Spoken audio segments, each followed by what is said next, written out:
I work at the local newspaper, which means I spend a lot of time observing and writing about people in our community. Sometimes this leads to interesting situations, like what happened at my neighborhood supermarket about 4 to 5 years ago. I was actually there to pick up some snacks for our evening deadline but ended up witnessing quite a scene instead. I was standing in line at the checkout, and from my position, I could see most of the store since it was pretty small. That's when this woman walked in with her kid, who looked around 5 or 6 years old. Right away, I noticed something off about how she was handling things. She just grabbed a basket and let her kid run wild through the store. The employees were clearly struggling to keep an eye on the kid while trying to do their jobs. He was running up and down the aisles, touching everything, and making their lives difficult. I felt bad for them, but what happened next was even worse. I suddenly heard this horrible coughing sound from the aisle behind me, followed by crying and then the unmistakable sound of someone throwing up. One of the employees rushed over to help, and I turned around to see what was happening. The kid was on the floor, and next to him was an open pack of chocolate-covered peanut candies. His face was all red and puffy, and he was sweating profusely. It was pretty obvious he was having some kind of allergic reaction. His mother came running over, still clutching her shopping basket, and that's when things really went off the rails. She immediately started yelling at the employee, demanding to know what they were doing. Before the employee could even finish addressing her, she accused them of poisoning her son. The employee tried to explain that they had found her son eating candy and heard him getting sick, but she just screamed louder about them selling poisoned candy. The crazy thing was, while she was screaming about poisoned candy, she wasn't even looking at her kid. The store employees showed more concern for him than she did. They were giving him water and trying to help him cough up the candy he'd eaten. The employee attempted to explain to her that her son might be allergic to peanuts, but she just responded by threatening to call the police. She didn't even think about asking for a first aid kit or calling for the manager. She went straight to threatening to call the police. Then, if you can believe it, she grabbed her kid and tried to leave the store without paying for anything in her basket. Luckily, the manager had come out by this point and managed to stop her before she could reach the exit. The manager told her she needed to wait for the police since she had called them herself. The mother completely lost it at this point, accusing them of harassment and demanding to know why they even stocked peanuts in their store in the first place, insisting they should have somehow known about her child's allergy. The manager just stood there waiting for the police to arrive. When they did show up, the mother tried to spin this whole story about being poisoned, but the manager simply told them that the woman had attempted to shoplift. Given how she'd been acting, the police seemed much more inclined to believe the manager's version of events. The kid was doing better by this point, though there was still a fresh puddle of vomit on the floor. The police told the mother she needed to come down to the station after making sure her son was okay. To top it all off, the manager banned her from ever coming back to the store. I ended up writing about the incident for our local paper's crime blotter section, though I kept it brief and left out names to protect the kid. It's amazing how some people will try to turn their own negligence into everyone else's fault, and even try to use it as cover for shoplifting. My days as a delivery driver for a sandwich shop were mostly uneventful, except for that one incident that turned into a month-long nightmare. I was working at this place, let's just say it rhymed with Timmy Tom's, to help pay for my college tuition. The job was straightforward: make sandwiches, deliver them, collect tips. The only real hassle was our location, which was right next to a busy coffee shop drive-through. Getting in and out of our parking lot was like playing Russian roulette with your bumper. One afternoon I was backing out for a delivery, taking it super slow because of the usual chaos.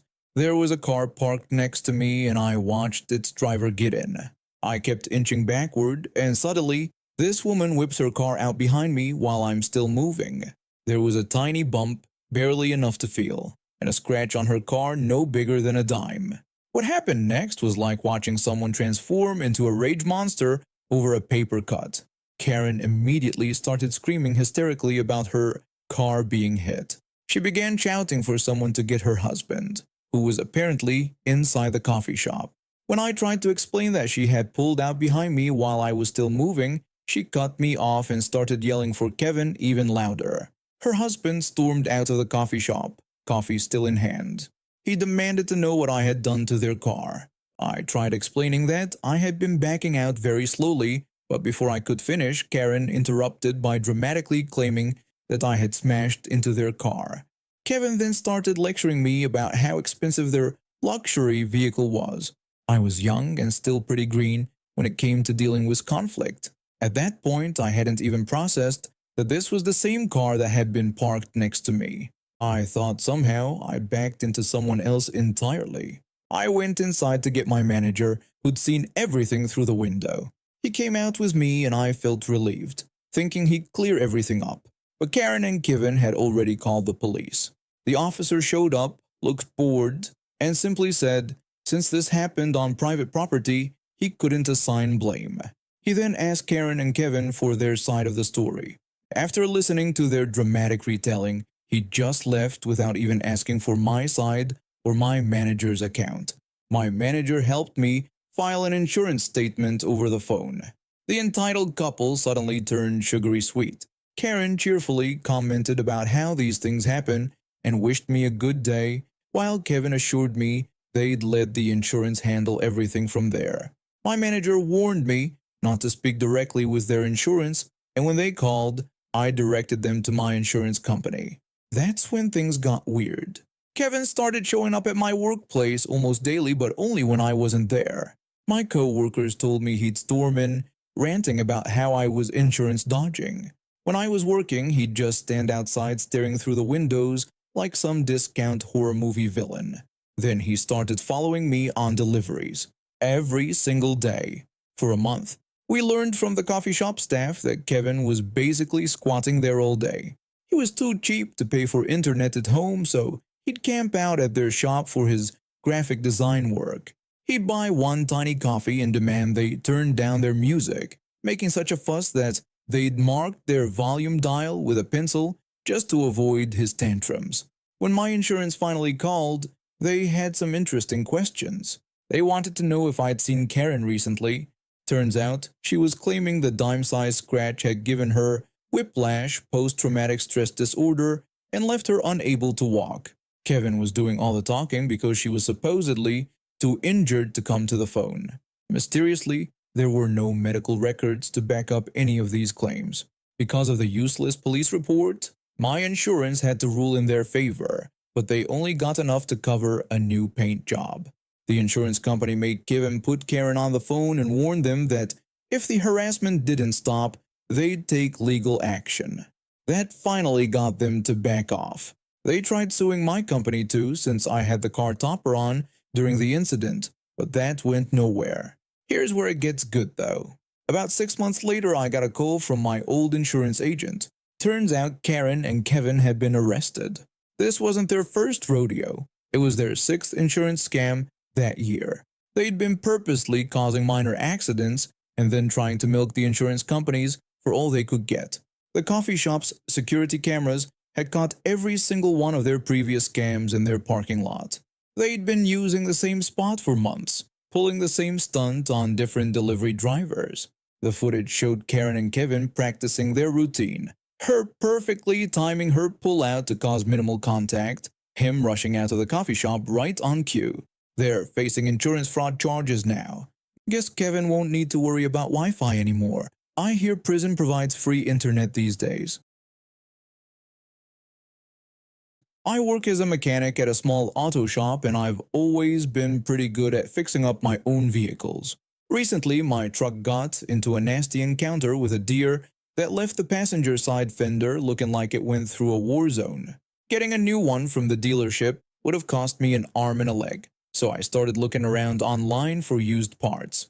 After searching for a while, I found this guy on OfferUp who was parting out his truck, same make, same model as mine, and the fender was in perfect condition.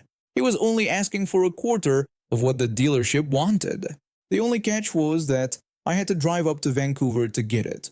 My roommate, who's also into cars, offered to come along and help me get the panel off. We figured Vancouver traffic would be brutal, so we left super early. The guy told us he wouldn't be home until 6 p.m. after work, but we ended up arriving around 5:20 p.m. I messaged him on OfferUp, letting him know we were early and would wait. We found a nice spot to park across the street from his house. It was a quiet neighborhood with a few people walking their dogs or doing yard work. Nobody seemed to mind us being there. I even waved at a couple of people who walked by, and they waved back. About half an hour into our wait, I noticed a car pull up a few houses ahead of us. A woman got out, but I didn't think much of it. My roommate and I were just chilling, watching some funny videos on my phone to pass the time. That's when things got weird. I noticed movement in my peripheral vision and saw this woman doing this strange stalker walk toward our truck. She'd take a few steps, stop, stare at us, then take a few more steps. It was so bizarre that I had to nudge my roommate to look. When she finally reached our passenger window, she had this look on her face like she'd caught international spies in the act.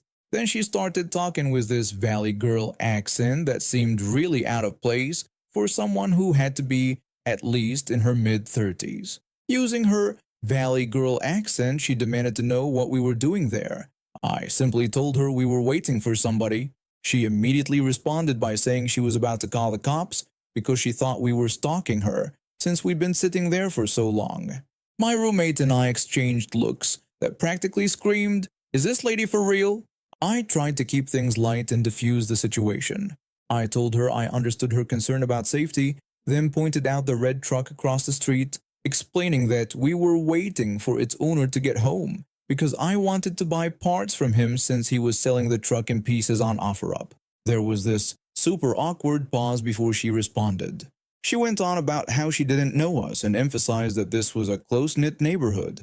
She made a point to mention our Oregon license plates and said she wanted to make sure we weren't scoping her out. She also claimed they had a neighborhood watch program.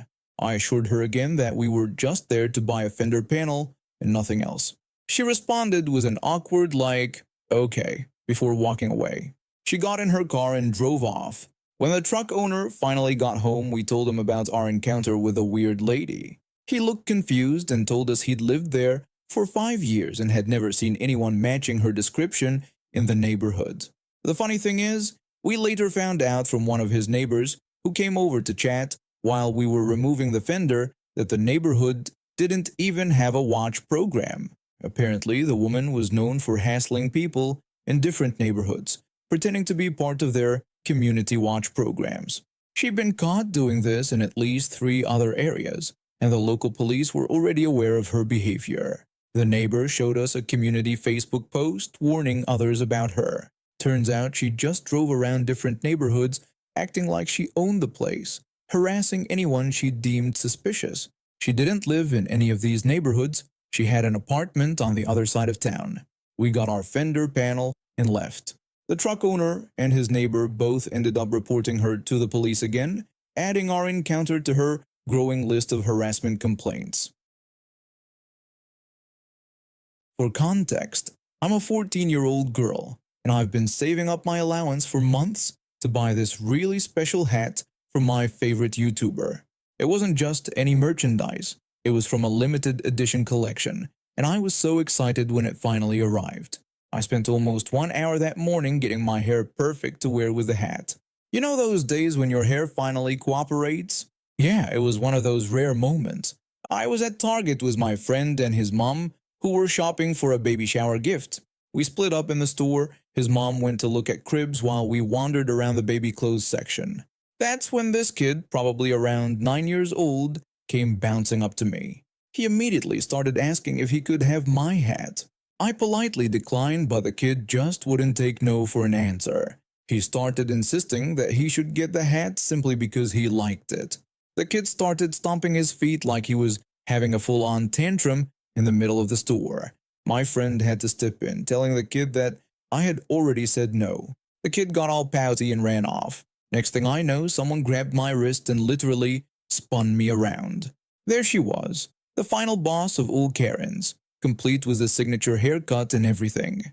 She must have been around 40, but that scowl on her face aged her about 10 years. I asked her what the heck she thought she was doing, which only made things worse. She immediately started yelling at me about using inappropriate language around her little angel. My friend tried to intervene, telling her to leave me alone, but she wouldn't listen. Instead, she demanded that I give my hat to her son to make up for my supposed bad behavior. When I refused, this woman, this grown adult, actually reached out and ripped the hat right off my head. All my careful hairstyling just went completely to waste in seconds. I lost it at that point, yelling at her about messing up my hair and demanding to know what was wrong with her, reminding her how long it had taken me to style it. I snatched my hat back, which set her precious little angel off crying like someone had just canceled Christmas. Karen's face turned red, and I swear I could see steam coming out of her ears. But before she could explode, a Target employee showed up and asked what was going on. That's when Karen switched to victim mode faster than a chameleon changes colors. She immediately accused me of stealing her son's hat. I was so shocked by the lie that I just dropped my hat. My brain completely shut down. I couldn't speak, couldn't think, couldn't do anything. How do you even defend yourself against something so completely untrue? Just then, my friend's mom finally found us and asked me what was wrong.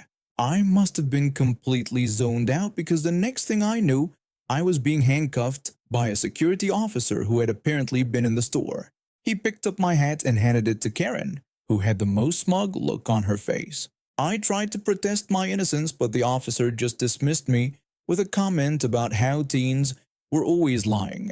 That's when my friend stepped in, saying he had proof. My friend pulled out his phone. This absolute legend had started recording as soon as Karen showed up because he had a feeling something bad might happen. He captured the whole thing on audio. The officer listened to the recording, and suddenly those handcuffs were coming off my wrists and going onto Karen's instead. You should have heard her. She started screeching like a car with bad brakes. I never got an apology from the officer, but honestly, I didn't care. I got my hat back, and watching Karen get led away while throwing her adult tantrum was worth more than any apology. My friend's mom drove us home after that, and we couldn't stop talking about how crazy the whole thing was. Later, my friend told me that while I was having my panic shutdown moment, the officer had been asking me questions, but I wasn't responding at all. That's why he thought I was being difficult and decided to cuff me. Thank God my friend had the presence of mind to record everything. The whole experience was wild, but at least I got my hat back, and Karen got what she deserved.